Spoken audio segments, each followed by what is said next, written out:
In 2007, SpongeBob went to Atlantis. Nickelodeon hyped the TV special as a big deal. It even had David Bowie voicing Lord Royal Highness. Kids got a musical adventure, flashy animation, and the sense that SpongeBob still had some cultural magic left in him. And then there was the video game tie-in. Instead of Atlantis, we got bus repairs, rhythm mini-games, and Squidward used as a literal machine gun. It's one of those games where you don't remember if you played it, or if you just watched the commercial once and your brain filled in the rest. But SpongeBob Atlantis SquarePantis was very real, and it's a perfect example of how SpongeBob tie-ins went from cult classics like Battle for Bikini Bottom to, well, whatever this is. This may not be the worst SpongeBob game, but it might be the most forgotten, and to understand why, we're going to look at what the game did right, what it did painfully wrong, and how it compares to the episode it was meant to bring to life. In the TV special, Atlantis is a glittery field trip full of songs, visual gags, and Lord Royal Highness presiding over a shiny utopia. In the game, we start in the middle of a riot. Plankton's already in a tank tearing the city apart, and SpongeBob and Patrick are already running for their lives. The episode's opening beats, bubble blowing back in Bikini Bottom, are pushed into a flashback instead. It's a rougher, more chaotic retelling that immediately throws you into the mess. From there, the game follows the broad TV outline, but hits it with developer logic. SpongeBob and Patrick get swept into a cave, stumble onto half an Atlantean amulet, then haul it back to the Bikini Bottom Museum. Squidward reveals the other half, clicks them together, and naturally, the road to Atlantis is a bus. A bus powered by music. In the special, that's a musical bit. A bubble I long for, that so eludes me, but soon enough I will see. In the game, it becomes a full rhythm level where keeping the fuel gauge happy means staying on beat.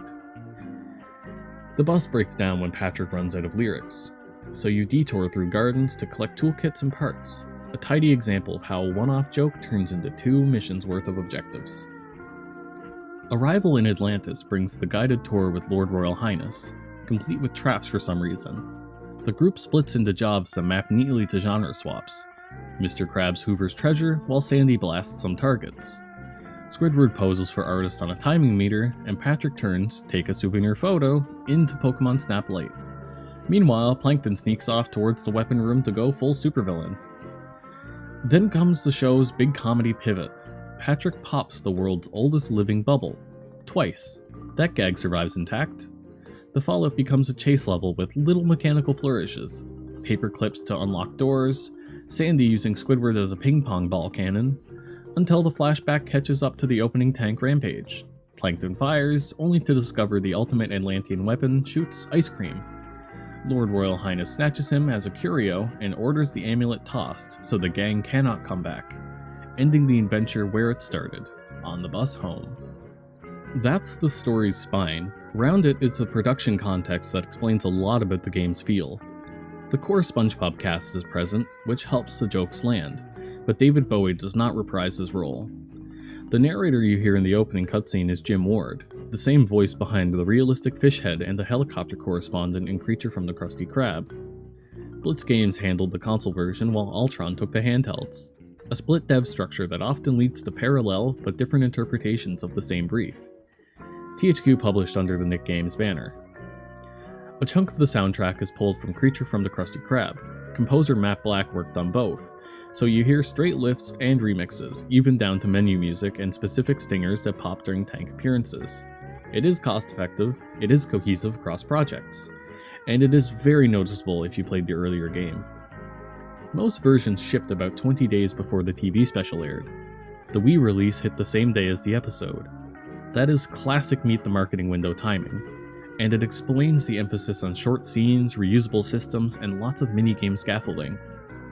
This was the last official SpongeBob game on PlayStation 2, right at the tail end of the PS2's long life, which is exactly when you see teams squeeze existing tech and pipelines rather than build new ones. You can feel all of that in small choices. Mr. Krabs does not have voice lines here, just groans and laughs. The museum is packed with cameos and props from across the show's history, which doubles as fan service and as set dressing you can recycle across levels.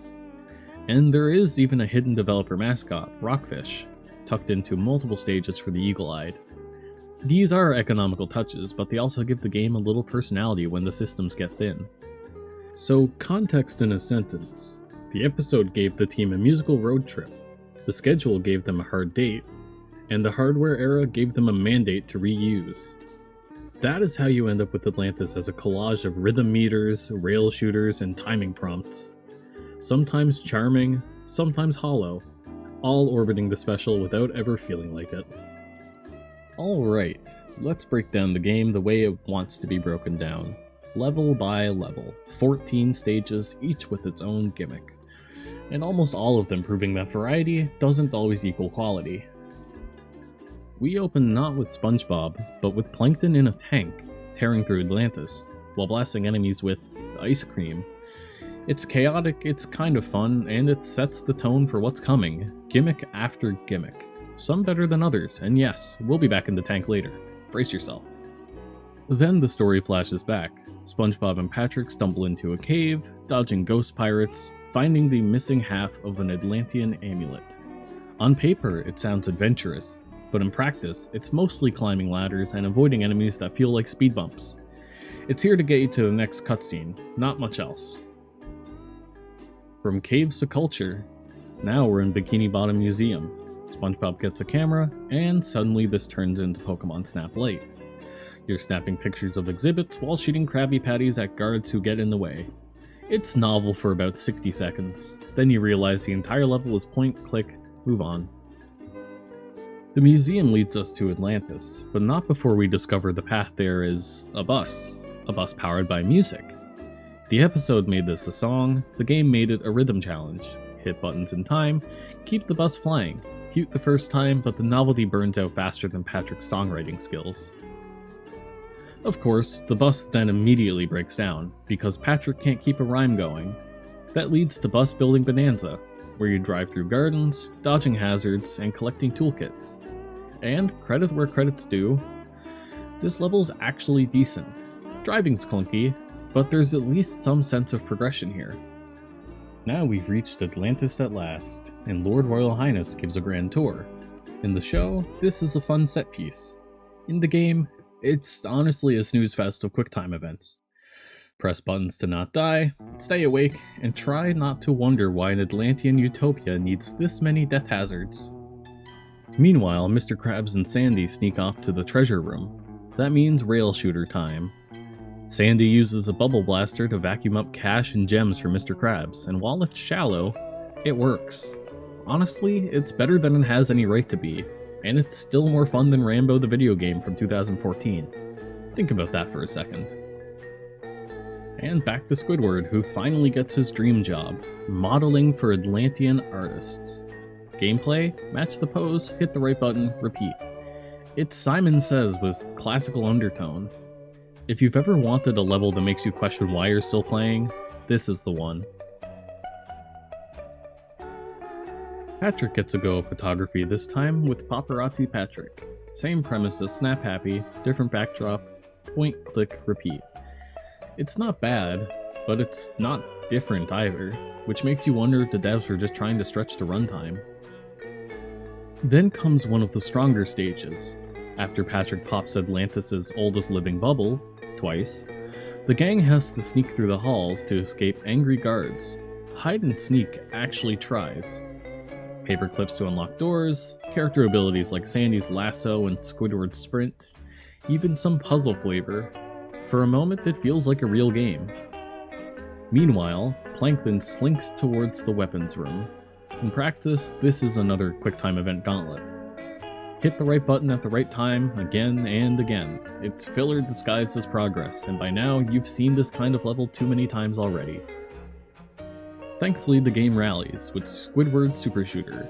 Here, Squidward is weaponized into a ping-pong ball machine gun. Fired by Sandy at Atlantean soldiers, it's absurd, it's stupid, and it's actually fun. If nothing else, it proves that this game is at its best when it leans into nonsense. But we can't escape repetition forever. Plankton rolls back out for Super Tank Showdown. It's the same tank gameplay as the intro. New layouts, same ice cream artillery. It's not bad, just deja vu. The game is recycling itself before it's even over. And finally, we end with the credits, and not just text, an actual level. You play as an Atlantean guard running the amulet to the dumpster while names scroll across the screen. It's silly, it's short, and honestly, it's one of the best ideas in the entire package. At least it respects your time on the way out. That's Atlantis SquarePantis from start to finish. 14 levels, bouncing from tanks to photography to Simon Says. It's messy, it's inconsistent, but it's also weirdly fascinating. Every time you think you know what this game is, it hands you another gimmick, for better or for worse. So that's all 14 levels of Atlantis SquarePantis. Tanks, cameras, rhythm meters, and QuickTime events. It's a game that never commits to one idea for more than 10 minutes, which makes it feel less like an adventure and more like a SpongeBob-themed carnival sampler. But here's the thing, it isn't all terrible. Some parts actually work, and others, well, let's just say they make you wonder how this ever shipped. To really understand why this game sits in such a weird spot, we need to look at what Atlantis SquarePantis actually did right, and what it completely botched. First, the presentation. Credit where it's due, the core SpongeBob cast is all here. Tom Kenny, Bill Fagerbach, Roger Bumpus, Carolyn Lawrence, they all showed up. The environments are bright and colorful, packed with Easter eggs from the show. The Bikini Bottom Museum alone is basically a tour of SpongeBob history, with cameos from villains, monsters, and one-off gags. For a tie-in game, that kind of detail is impressive. But then you look closer. Animations are stiff, cutscenes feel flat, and Mr. Krabs doesn't even get voice lines, just random groans. And instead of new music, a good chunk of the soundtrack is recycled from Creature from the Krusty Krab. So while the game looks and sounds the part at first glance, half of it feels like shortcuts. And that's a perfect lead into the next point, because if the presentation was split between fan service and cost cutting, the gameplay is split between variety and total confusion. On paper, this game has everything. Tank missions, rhythm minigames, photography levels, stealth escapes, hell, even rail shooters. A few of them actually land. The tank missions, while repetitive, are entertaining in a Saturday morning cartoon kind of way. Bus building bonanza, the stage where you drive around collecting parts, is clunky but fun. And then there's Squidward Super Shooter, where Squidward literally becomes a ping pong ball gun. It's so absurd it circles back around to being great. But for every clever idea, there's a half-baked one. The photo levels are shallow, the rhythm stage gets old immediately, and the QuickTime gauntlets, Torch Rubble, Armory Antics, Squidward the Poser, are about as engaging as pressing snooze on an alarm clock. Variety was the goal, but it ends up feeling like the devs dumped every prototype into one box and called it a game. And this all circles back to the reason the game even exists. To adapt the Atlantis TV special, which brings us to how well it actually handled the source material. Broadly, the game does follow the TV special. The amulet, the bus, Lord Royal Highness, the infamous bubble gag, it's all here. You can see the intent in places like turning the bus song into a rhythm stage, or expanding Atlantis into explorable levels. There's ambition to make the episode playable, but ambition doesn't always equal execution. In the show, Atlantis is a dazzling utopia full of humor and music.